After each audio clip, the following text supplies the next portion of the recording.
Hi everyone, saya Syahna Suartono dan I will be telling you my story.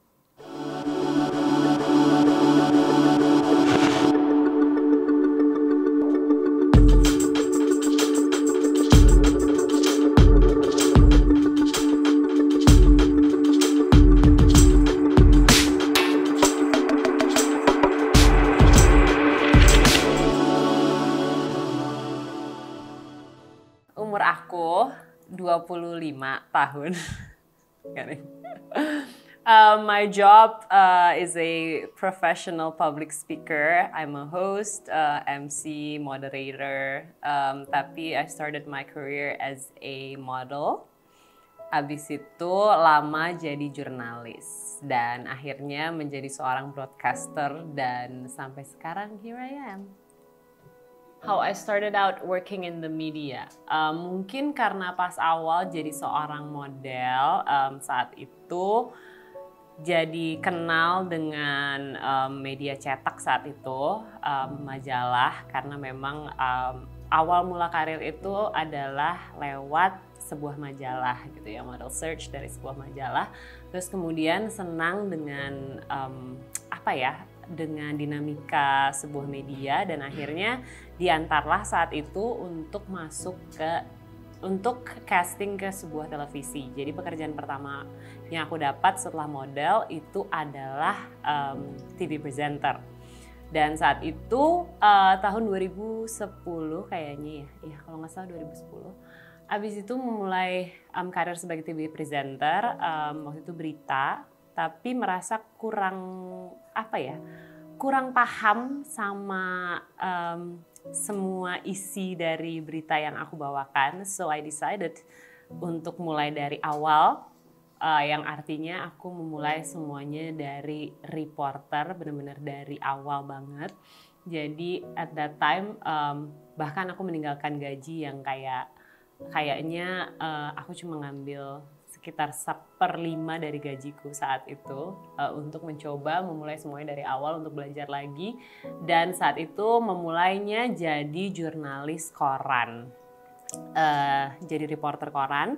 Abis itu baru mulai ke kanan dan ke kiri, abis itu mulai jadi tim riset, abis itu jadi reporter lapangan, baru kemudian sah menjadi seorang TV anchor gitu. Jadi prosesnya cukup panjang, tapi it was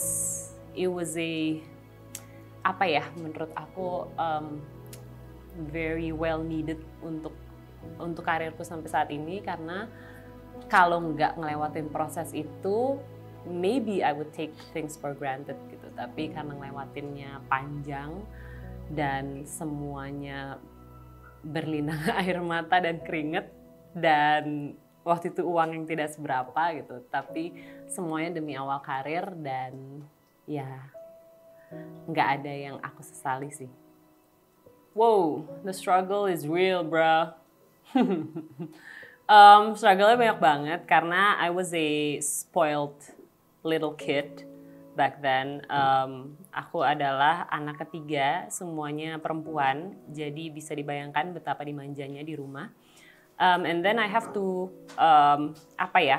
keluar dari step out of my comfort zone, bener-bener jalan semuanya sendiri. Dan waktu aku menjadi reporter koran, aku itu jalan bener-bener sendirian gitu. Jadi jalan sendirian, bawa satu kamera, dan itu mengerikan, naik turun angkutan umum, sempat bawa mobil juga, tapi pas bawa mobil juga harus masuk belusukan, aku inget ke Tanjung Priok yang dalam gitu. Dan semuanya aku lakukan sendiri. Kalau aku pikirkan zaman sekarang nih ya gitu, I'm at this age gitu, merasa anak sekecil itu umur 21 tahun belum tahu apa-apa, terus jalan belusukan sendirian, seorang cewek yang badannya kecil. Itu hebat sih, karena kok bisa nggak takut saat itu gitu. Dan waktu itu bener-bener nggak ada siapa-siapa gitu, sendirian nyari source, nyari si narasumber ini masuk ke kampung gitu. Terus ya struggle-nya lumayan gitu, nanya ke kanan kiri gitu, dan aku kan introvert sekali ya, jadi waktu harus ngomong gitu sama orang baru itu tuh waktu awal struggling banget, apalagi harus ngomong sama sekelas menteri gitu, sekelas anggota DPR, waktu itu masih deg-degan banget gitu, tapi kayaknya kalau nggak ngelewatin proses bener-bener dari bawah kayak gitu, aku nggak akan percaya diri untuk ngomong sama siapapun sekarang gitu. Sekarang aku bisa deal with anyone gitu. Tapi pas zaman itu memang belum ada percaya diri gitu untuk ngomong sama orang, dan struggle-nya bener-bener hebat sih saat itu. Dan juga nggak hanya struggle dari dalam diri sendiri gitu ya, tapi juga dari external factors gitu, karena dengan bentuk anak kecil gitu saat itu, terus nggak kecil-kecil amat sih sebenarnya, 21 tahun ya, cuma saat itu karena berawal dari modeling, struggle-nya tuh susah banget untuk ngasih tahu ke orang-orang, terutama yang sekantor gitu ya, apalagi yang di luar kantor gitu, kalau aku tuh bisa gitu. Jadi karena I was considered as si model, dikira aku tidak bisa melakukan pekerjaannya dengan baik gitu. Dikira aku tidak bisa mewawancara orang, dikira aku tidak bisa menulis artikel dengan baik. Jadi itu sih yang jadi titik balik di mana kok kayaknya gue kenceng banget untuk ngasih tahu orang lain kalau gue tuh bisa gitu. Kayaknya karena dipandang sebelah mata gitu. Maybe you're just another pretty face gitu. Mungkin kamu nggak bisa ini, nggak bisa itu gitu. Tapi ya it's okay, karena aku menganggap itu jadi fuel aja untuk jalan lebih jauh.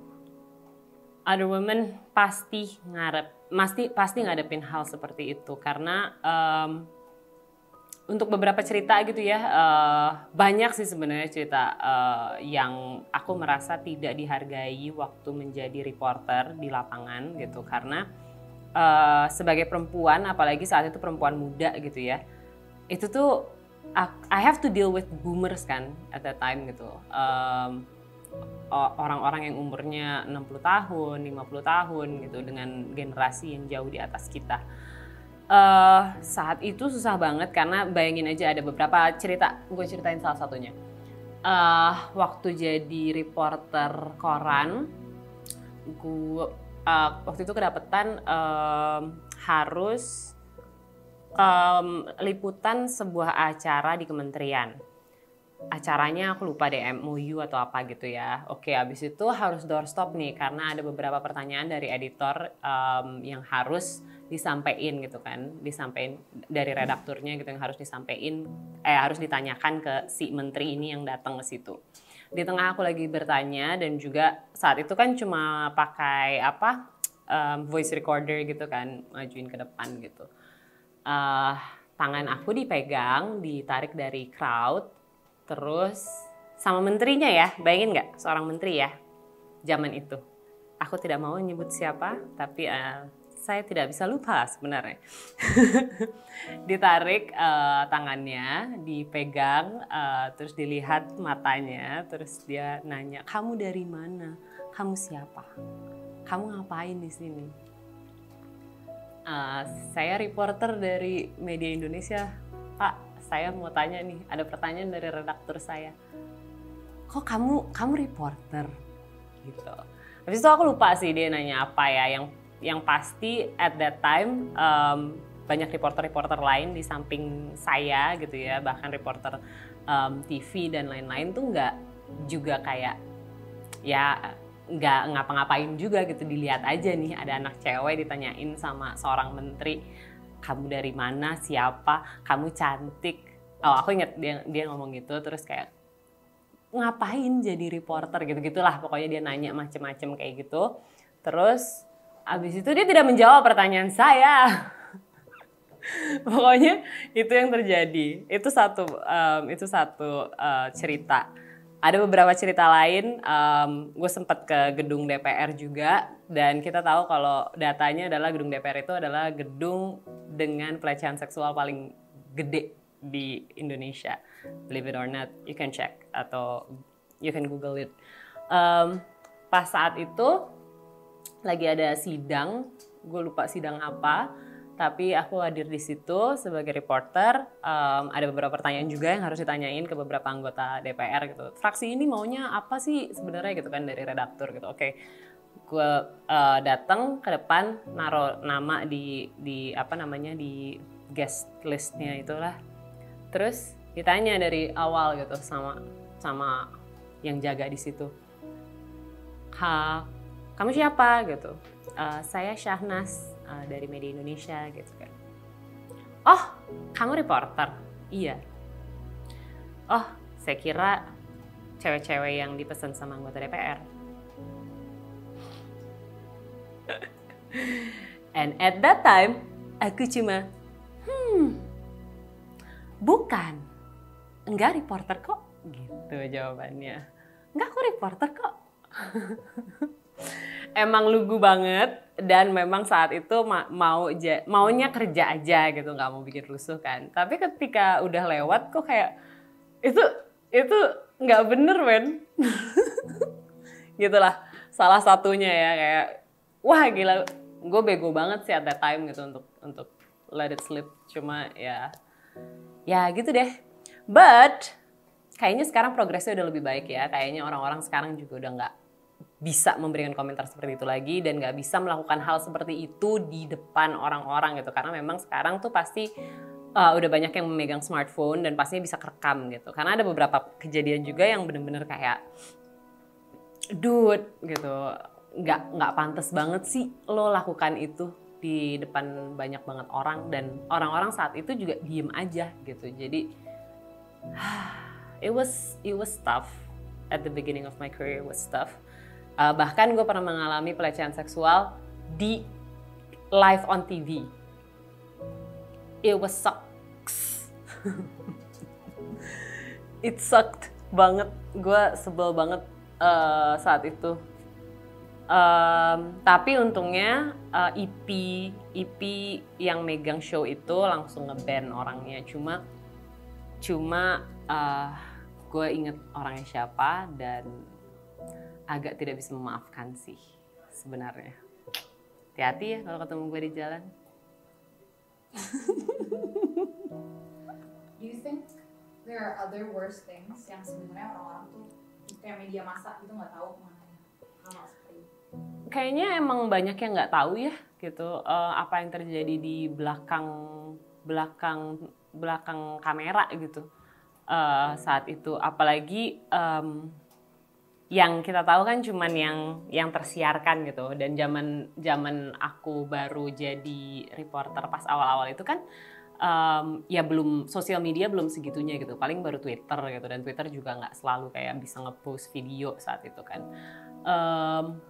Kayaknya banyak yang mengira jadi reporter itu mudah gitu, jadi hanya mencatat banyak hal terus kayak nanya ini itu gitu. Tapi untuk seorang perempuan, apalagi perempuan muda ya, distracting banget gitu loh. Banyak hal yang bikin lo distracted dan fokusnya suka hilang gitu, karena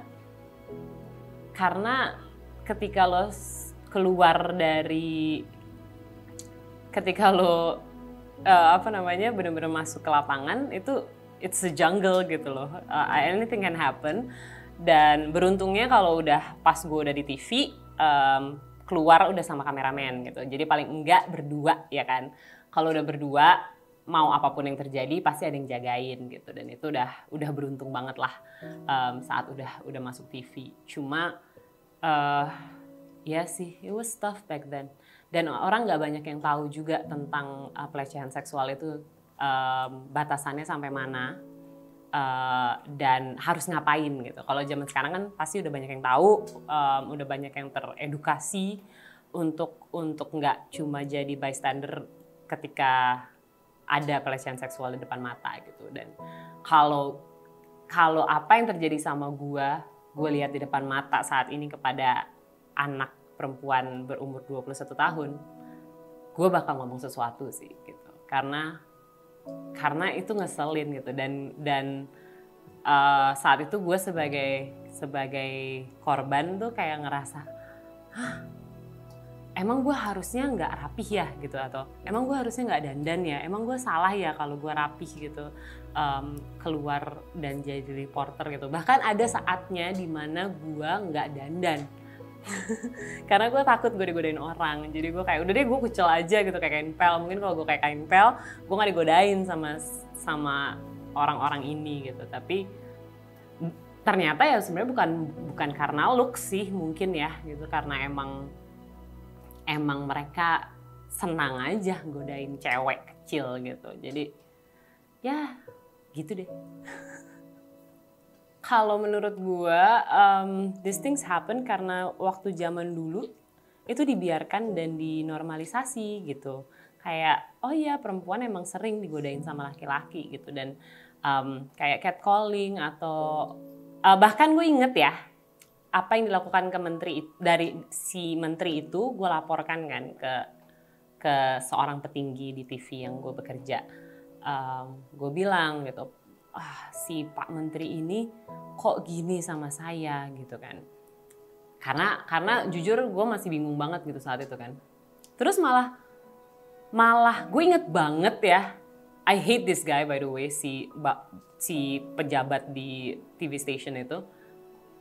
I hate this guy so much. Gue inget dia bilang ke gue, loh berarti kamu bisa kamu bisa mendapatkan perhatian dia, use it gitu, kayak semacam itulah, digunakan saja gitu. Berarti dia tertarik sama kamu. Berarti kalau kita tahu nih sekarang kalau misalnya ada pertanyaan buat si bapak ini, kita sodorin aja Syahnas ke depan. Gitu men, kata dia.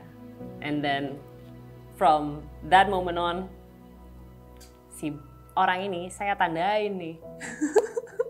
Nggak diapa-apain sih sampai sekarang. Cuma gue tandain aja loh. Gila sih lo sih ngomong kayak gitu sama anak kecil. Dan malah ngumpanin, bukannya jagain gitu. Itu sih kayaknya catatannya gitu. Dan bahkan di lingkungan kantor pun itu juga susah. Itu juga sulit sebagai perempuan gitu. Jadi nggak tahu ya, energi maskulinnya kayaknya kenceng banget gitu di dunia journalism, di dunia media. Jadi, dan karena kan medianya media news ya, bukan yang lifestyle gitu. Mungkin kalau lifestyle agak lebih banyak femininity-nya kali di situ gitu. Cuma karena ini news, maskulin sekali, semua harus kayak gitu. Bahkan kayak meeting sehari-hari aja gue bisa digodain 1000 kali gitu. Oh kalau Syahnas masuk nih kayaknya jadi begini ini gitu. Banyak banget lah lontaran-lontaran seperti itu. Dan I have to deal with it every single day. Dulu itu selalu, setiap hari. Selalu. Cheers.